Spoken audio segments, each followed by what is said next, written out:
Hello viewers, আসসালামু আলাইকুম। Welcome back to my channel Muktaz kitchen. Muktaz কিচেনের আরও একটি রেসিপিতে সবাইকে স্বাগতম জানাচ্ছি। আজকে আমি মিষ্টি কুমড়ার সম্পূর্ণ নতুন একটি ইউনিক রেসিপি আপনাদের সাথে শেয়ার করব। আমার আজকের রেসিপি মিষ্টি কুমড়ার কাবাব। এই মিষ্টি কুমড়ার কাবাবটা খেতে খুবই অসাধারণ মজা হয়। এটা সাদা ভাত পোলার সাথে বা বিকেলের স্ন্যাক্স হিসেবে আপনারা পরিবেশন করতে পারবেন। খুবই টেস্টি হয় এটা খেতে। মিষ্টি কুমড়ার এই কাবাবটা খুবই অল্প সময় আপনারা ঝটপট বানিয়ে নিতে পারবেন, আর উপকরণও খুবই কম লাগে, যার কারণে এটা যে কোনো সময় তৈরি করে খেতে পারবেন। তো বন্ধুরা, আশা করছি আমার আজকের এই রেসিপিটিও আপনাদের কাছে ভালো লাগবে। রেসিপি ভালো লাগলে অবশ্যই একটি লাইক দিয়ে সম্পূর্ণ ভিডিওটি দেখে নেবেন। তাহলে চলুন বন্ধুরা, কিভাবে এই কাবাবটা বানাতে হয় সেটা আমরা দেখে নিই। মিষ্টি কুমড়ার কাবাবের জন্য এখানে আমি প্রথমে হাফ কেজি মিষ্টি কুমড়া নিয়েছি। তবে আপনারা যে পরিমাণে কাবাবটা তৈরি করবেন সেই পরিমাণে মিষ্টি কুমড়াটা নেবেন। তবে মিষ্টি কুমড়াটা একটু মিষ্টি দেখে নেবেন, তাহলে কিন্তু কাবাবটা খেতে অনেক বেশি মজার হয়। মিষ্টি কুমড়ার স্কিনটা ফেলে দিয়ে আমি এভাবে ছোট ছোট টুকরো করে কেটে নিয়েছি, যাতে মিষ্টি কুমড়াটা দ্রুত সিদ্ধ হয়ে যায়। এবার এই মিষ্টি কুমড়াগুলো আমি একটা ফ্রাই প্যানে নিয়ে নিয়েছি। মিষ্টি কুমড়াগুলো নিয়ে এখানে আমি দিয়ে দিচ্ছি কুমড়াটা সিদ্ধ হওয়ার জন্য পরিমাণ মতো পানি, আর সাথেই দিয়ে দিচ্ছি আমি 1 চামচ সয়াবিন তেল। তবে এখানে আপনারা সরিষার তেলটাও দিতে পারবেন। পানি আর তেলটা দিয়ে আমি খুব ভালো করে নাড়াচাড়া করে মিশিয়ে নিচ্ছি মিষ্টি কুমড়াটা। তো মিষ্টি কুমড়াটা খুব ভালো করে নাড়াচাড়া করে মিশিয়ে নিয়ে এবার আমি ঢাকনা দিয়ে ঢেকে দিচ্ছি সিদ্ধ হওয়ার জন্য।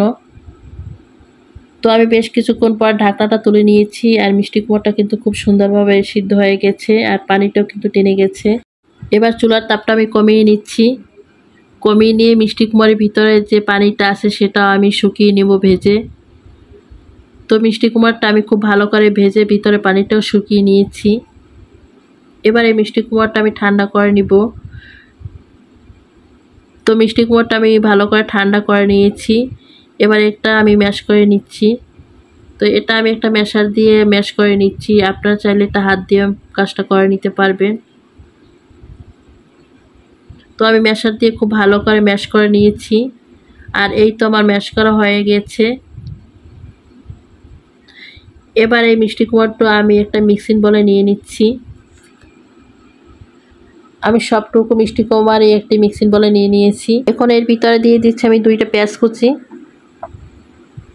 তার সাথে দিয়ে দিচ্ছি আমি 3-4টা কাঁচামরিচ কুচি। এবার এখানে দিচ্ছি আমি 1 মুঠো পুদিনা পাতা কুচি।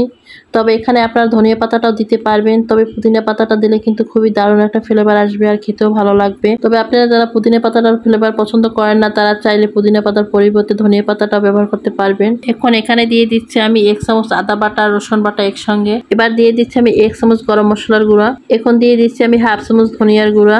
এবার দিয়ে দিচ্ছি আমি সামান্য ভাজা জিরার গুঁড়া। এবার দিয়ে দিচ্ছি আমি ভর্তি করে 1 চামচ লাল মরিচের গুঁড়া। এবার এখন দিয়ে দিচ্ছি স্বাদ মতো লবণ। এখন এখানে দিয়ে দিচ্ছি 1 টেবিল চামচ সয়া সস। এরপরে দিয়ে দিচ্ছি আমি 1 টেবিল চামচ টমেটো সস। এবার এখানে দিয়ে দিচ্ছি আমি 1 টেবিল চামচ ঘি। এই ঘিটা দিলে কিন্তু এই কাবাবটা দিয়ে সুন্দর একটা ফ্লেভার আসে। এবার এখানে দিয়ে দিচ্ছি আমি 1 কাপ পেঁয়াজ বেরেস্তা, আর এই পেঁয়াজ বেরেস্তাটা কিন্তু অবশ্যই দিতে হবে। আর এই পেঁয়াজ বেরেস্তাটা দিলে কিন্তু কাবাবটা খেতে বেশি দারুণ লাগে, তাই এটা স্কিপ করবেন না। এবার সবশেষে দিয়ে দিচ্ছি এখানে আমি হাফ কাপ ব্রেড ক্রাম্বস। সবশেষে দিয়ে দিচ্ছি একটি ডিম ভেঙে। এবার সব উপকরণ দেওয়ার পরে আমি হাত দিয়ে খুব ভালো করে মিশিয়ে নিচ্ছি। আর এখানে কিন্তু এই ব্রেড ক্রাম্বটা দেওয়া হচ্ছে এটা বাইন্ডিংয়ের জন্য।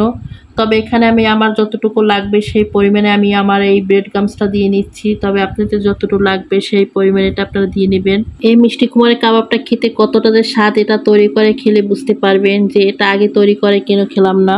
সব কিছু দিয়ে খুব ভালো করে আমি মিশ্রণটা মিশিয়ে নিয়েছি। এবার এগুলো আমি ভেজে নিব। তো ভাজার জন্য প্রথমে আমি একটি চুলায় ফ্রাই প্যান বসিয়ে দিয়েছি। বসিয়ে দিয়ে আমি সামান্য তেল দিয়ে দিচ্ছি। তেলটা গরম করে এখন আমি মিষ্টি কুমড়ার কাবাবগুলো দিয়ে দিচ্ছি। আমি আজকে মিষ্টি কুমড়ার কাবাবগুলো এভাবে লম্বিভাবে শেপ দিয়ে নিচ্ছি। তবে আপনারা আপনাদের পছন্দ মতো কাবাবের শেপগুলো দিয়ে নেবেন, আবার আমার মতো করে এভাবে দিতে পারেন। এই তো এখানে আমি একসাথে 5টা কাবাব ভেজে নিচ্ছি। এই কাবাবগুলো ভাজতে কিন্তু বেশি একটা তেলেরও প্রয়োজন হয় না, অল্প তেলে কিন্তু ভেজে নিতে পারবেন। তো এই পর্যায়ে কিন্তু চুলার আঁচটা মিডিয়াম থাকবে। মিডিয়াম আছে কিন্তু এই কাবাবগুলো ভেজে নিতে হবে। তখন কাবাবের এক সাইড লালচে হয়ে আসবে, তখন উল্টিয়ে দিব আর এক সাইড ভাজার জন্য। মিষ্টি কুমড়ার কাবাবটা বানানো কিন্তু একদমই সহজ, আর খেতে কিন্তু খুবই দুর্দান্ত লাগে।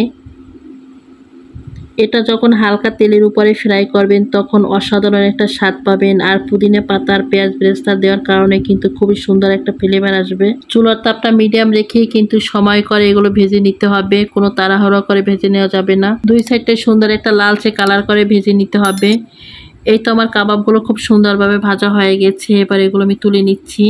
আর কাবাবগুলো কিন্তু দেখতে খুবই দারুণ হয়েছে, শুধু দারুণ না, এগুলো কিন্তু খেতেও অসম্ভব মজার হয়। আর আমি একইভাবে বাকি কাবাবগুলো ভেজে নিব।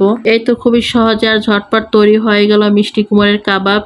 মিষ্টি কুমড়ের কাবাবটা মাছ মাংসের কাবাবের চেয়েও কিন্তু খেতে বেশি দারুণ লাগে। আপনারা নিশ্চয়ই তৈরি করে খেলে বুঝতে পারবেন এটা খেতে কতটা মজার হয়ে থাকে। তো বন্ধুরা, আমার আজকের এই নতুন ইউনিক মিষ্টি কুমড়ের কাবাব রেসিপিটা আপনাদের কাছে কেমন লেগেছে সেটা অবশ্যই আমাকে কমেন্ট করে জানাবেন। আর আমার এই রেসিপিটি যদি কোনো অংশে আপনাদের কাছে এতটুকু ভালো লেগে থাকে তাহলে অবশ্যই লাইক শেয়ার করে দিবেন।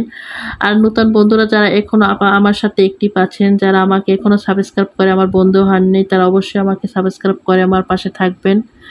আর পুরাতন বন্ধুদেরকে আমার অসংখ্য অসংখ্য ধন্যবাদ, যারা এ পর্যন্ত এখনও আমাকে সাপোর্ট করে আসছেন।